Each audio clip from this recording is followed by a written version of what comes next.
विकार हैं, इनको जीतना जरूरी है, आवश्यक है। थोड़ी सी कड़वी बात भी कर लूँ बंधुओं, लोगों की गुलामी, जिसको शराब पीने की आदत हो गई, क्या जीवन होता है उनका। तिरस्कार मिलता है, पैसा बर्बाद होता है, स्वास्थ्य नष्ट होता है, और ऐसा कोई आदमी नहीं जो इस बात को न जानता हो। फिर क्या मजबूरी है कि आदमी इसका सेवन करे। हम एक बार बिहार किए हुए जा रहे थे, एक जगह नहर आई, बड़ी तो नहीं थी तो छोटी, पर नहर थी, पानी चल रहा था। एक आदमी नहर की जो पुलिया होती है और पुलिया की जो मुंडेर होती है, इतनी से चौड़ी होगी, उसके ऊपर लेटा हुआ था। हमने देखा वहाँ पे बड़ी खतरनाक जगह सो गया ये आदमी। थोड़ी सी भी गलती, अब नींद में क्या पता है, करवट ले और ये पानी में जाएगा एकदम से। साथ में हमारे कुछ भाई थे। मैंने कहा भाई इसको जगा दो, ये बेचारा पानी में गिर जाएगा, नहर में कुछ भी हो सकता है। बोले महाराज साहब शराबी मालूम होता ही है। माँ शराबी के प्राण नहीं होते, शराबी गिरेगा तो मरेगा नहीं। कोई भी इस बात से क्या मतलब है, इसको बेचारे को जगा दो, इधर और कहीं सो जाएगा, यहाँ सो रहा है ये। भाई बोले जी देख लो। मगर देखना क्या है। एक भाई ने जा करके उसका कंधा हिलाया, बोलो भाई और कहीं सो जाएगा कि नहर गिर पड़ेगा तू। और तो सुनी नहीं, धड़ाधड़ 10-15 गालियाँ सुना मारी उसको। वो भाई एकदम बोला जी लो सुन लो, कर लो इसकी इमदाद, कर लो इसकी सहायता। यहाँ पर सो रहा है, अपनी जिंदगी को खतरे में डाले हुए, शराब पिए हुए, होश है नहीं। मैं देखो इतनी बुरी चीज, प्राणों का जरा सा भी ख्याल नहीं आदमी को। एक जगह हम जा रहे थे, गांव से चले, आगे बस स्टैंड था, दूर था गांव से थोड़ा, वहाँ एक सड़क और मिलती थी, वो तिराहा सा बना हुआ था, 5-7 दुकानें सीधी चाय पानी की और चीज़ों की ऐसी। एक आदमी बिल्कुल सड़क के किनारे पड़ा, फूटा पड़ा, खून से आ रही उसको। देखते मगर एक्सीडेंट हो गया बेचारे का। साथ में कुछ लोग थे, मारे इसका बेचारे का कुछ करो, कहीं कैसे पड़ा हुआ है, इसको ये सड़क से इधर कर दो। कोई जरा सा कोई व्हीकल गुजरा, थोड़ा सा भी उकचूक होगी, पहिया ऊपर से उतर जाएगा। दूसरे मदद करनी चाहिए कि अस्पताल में कहीं और खून आ रहे थे, फूटा पड़ा था। बोले जी अच्छा। वो भाई थे, उन्होंने चाय वाला था सामने, उससे कहा अरे कौन है भाई। बोला जी बाबूजी चले जाओ, कुछ नहीं। और ऐसी क्या बात है भाई आदमी। बोला जी शराब पिए पड़ा है, छेड़ के देख लो, गाली मिलेंगे और कुछ नहीं होगा। आप तो सोच रहे हो कि इसकी इमदाद करें, बताओ क्या इमदाद करें इसकी। बंधु हो, 3 बात मैंने कही। हालांकि ये कोई सभा उस तरह के लोगों के नहीं है जहाँ मैं और इसको बारीकी से समझाऊं, लेकिन 3 बातें शराब पीने वाले की इज्जत जाती है। कोई इज्जत नहीं करता। कोई आदमी बंधु हो, दूध पीता हो और वो गर्व से कहे भाई मैं 1 किलो दूध पीता हूँ सवेरे, 1 किलो शाम को। दूसरा का भाव भैया कमाल है भाई, आपका भी आप डाइजेस्ट कर ले। तो हाँ मैं 1 किलो 2 किलो दूध पीता हूँ। अच्छा, बड़े गर्व से आदमी जवाब देगा। कभी आज तक सुना भाई मैं 1 पौवा रोज लगाता हूँ, कोई यूँ कहता वाह भाई वाह बहुत बढ़िया काम करता है, शाबाश तेरे को, कोई कहता है? पीने वाले को उसको शर्म आती है, सुनने वाले को शर्म आती है, लज्जा की बात है, और फिर पीते हैं।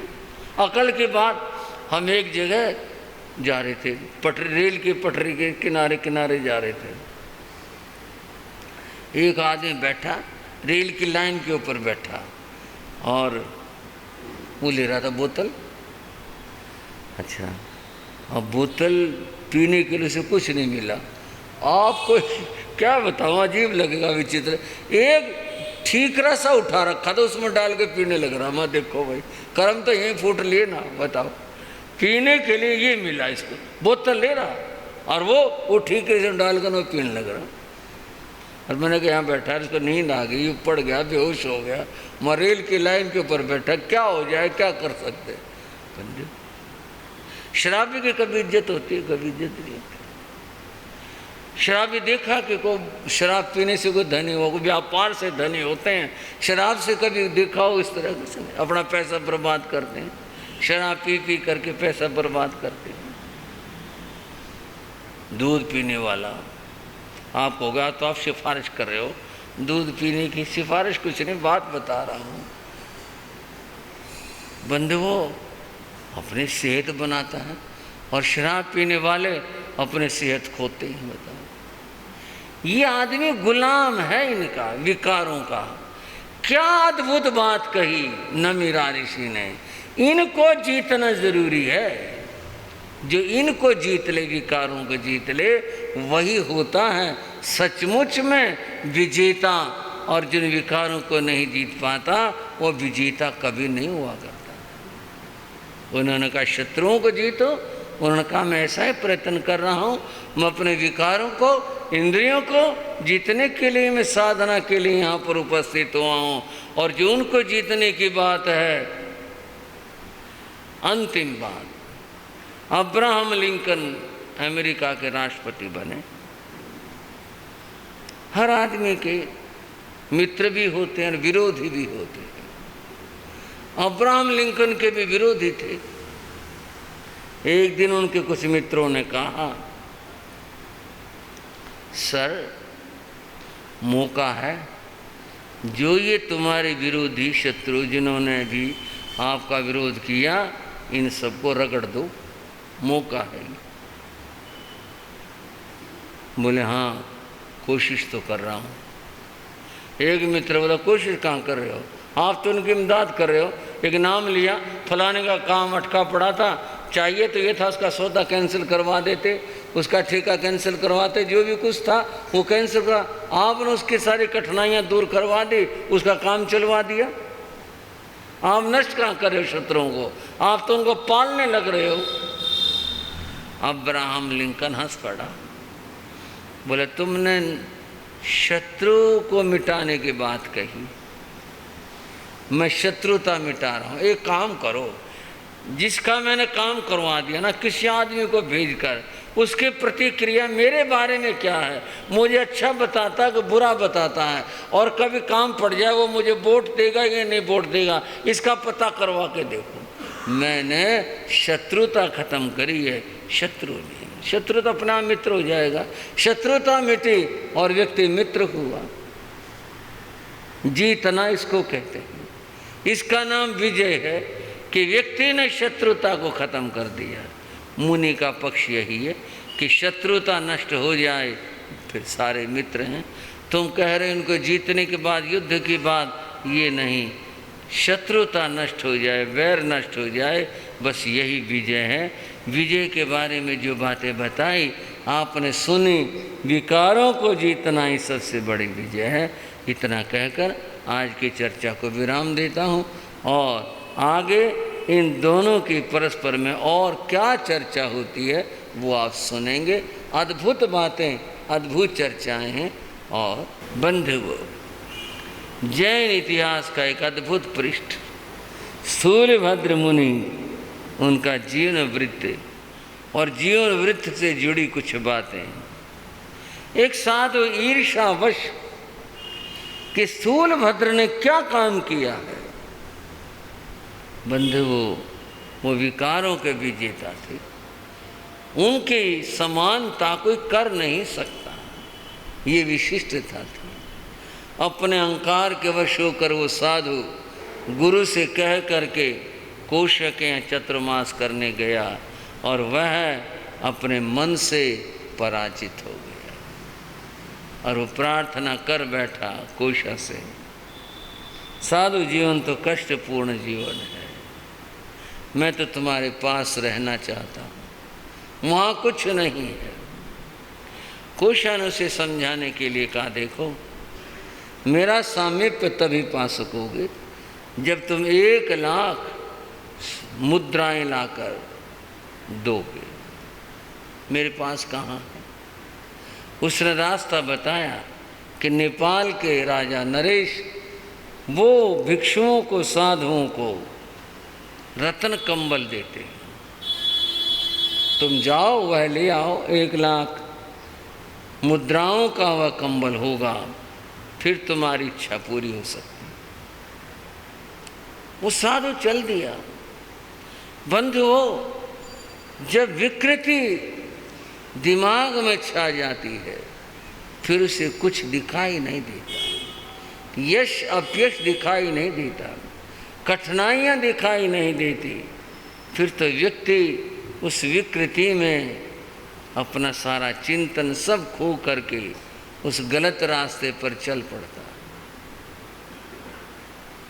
चातुर्मास, बरसातों के दिन, और वो साधु चल दिया। कहीं न कहीं कोई श्रावक भी मिल जाता है। महाराज, चातुर्मास कहाँ है? चातुर्मास तो भाई पाटलिपुत्र में है, और यहाँ आप इतने दूर यहाँ पहुँचे नहीं। आप क्या बात है? भाई मैं बीमार हूँ, मैं इलाज के लिए जा रहा हूँ।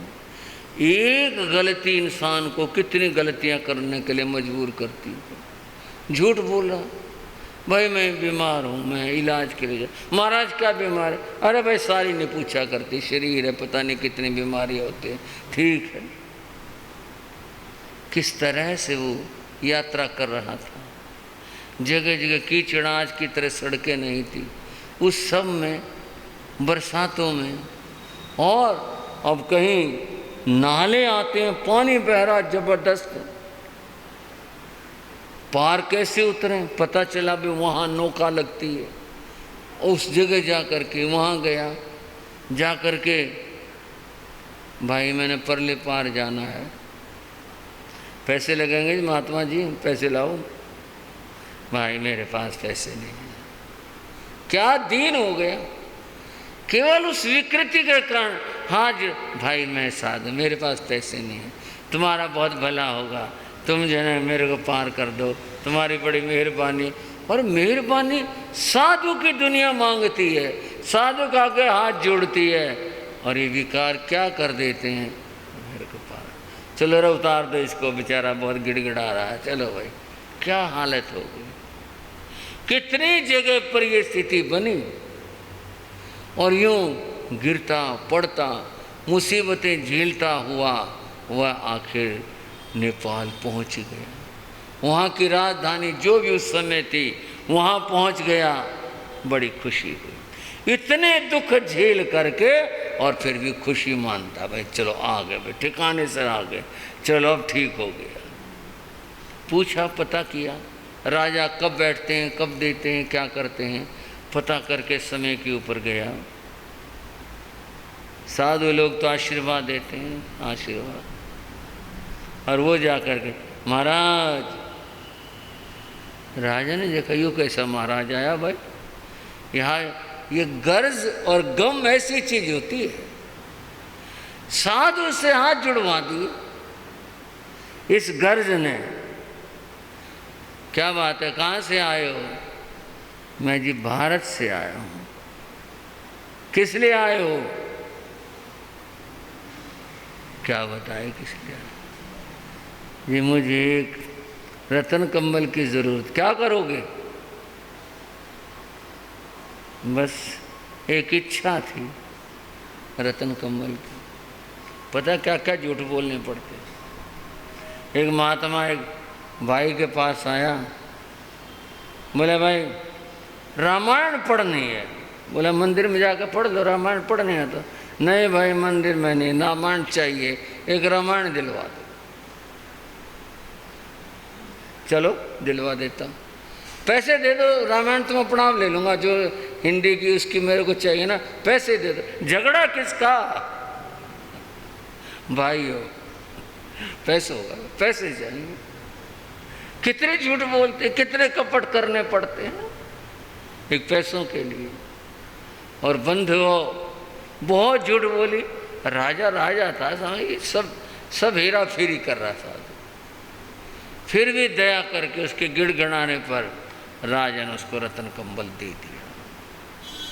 बहुत खुश हुआ, बहुत खुश हुआ। किसने सुना, कौन पूछे, हाथ जोड़े थे, गिड़गिड़ाया था, क्या किया था, मन में कहता किसको पता। काम बन गया अपना। कंबल चाहिए था, कंबल मिल गया, और कंबल ले करके अब वह चला वहाँ से।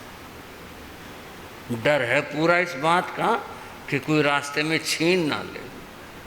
बड़ा दिमाग लगाया उसने, बड़ा दिमाग लगाया, भाई इसको कैसे सुरक्षित लेके जाऊं। आखिर दिमाग ने काम किया। वह बाजार में गया और जहाँ पर बांस बाही ये बिकते हैं वहाँ गया। वहाँ जाके दुकानदार से बोला, भाई एक बांस दे दो। महाराज बांस का क्या करोगे, लाठी ले लो, सहारे के लिए बांस क्या काम आए। भाई बांस की जरूरत, करोगे क्या बांस का, बांस क्या काम आएगा आप। बोले नहीं, बांस ही चाहिए मेरे को। दया करके बांस ले जाओ। बांस थोथा होता अंदर से और लाठी होते हो तो निग्गर होती है। बोले सहारे के लिए लाठी चाहिए, लाठी ले जाओ। ना भी बांस चाहिए। बांस ले आया, ले करके बाड़ी के पास गया। जाके बोले, भाई साधु आए तेरे दरवाजे पर। बोले हाँ महाराज बोलो, थोड़ी सेवा कर दो हमारी भी। क्या सेवा करवा, बोलो क्या काम है। बोले ये जो बांस है ना, इसको खोल दो अंदर से। अंदर से खोल आप क्या करोगे। बोले नहीं भाई हमारे को चाहिए, खाली चाहिए। चलो कर देते हैं काम, कोई बात नहीं। बाड़ी ने वो बांस खाली कर दिया। फिर बोला इसकी डांट और बना दे नीचे की ऊपर की, और ऐसे बना दे पक्के मजबूत। बोले रतन भरने क्या इसमें, आपने क्या करना है। बोले रतन कहाँ है कि भाई तू बना दे, कोई बात नहीं।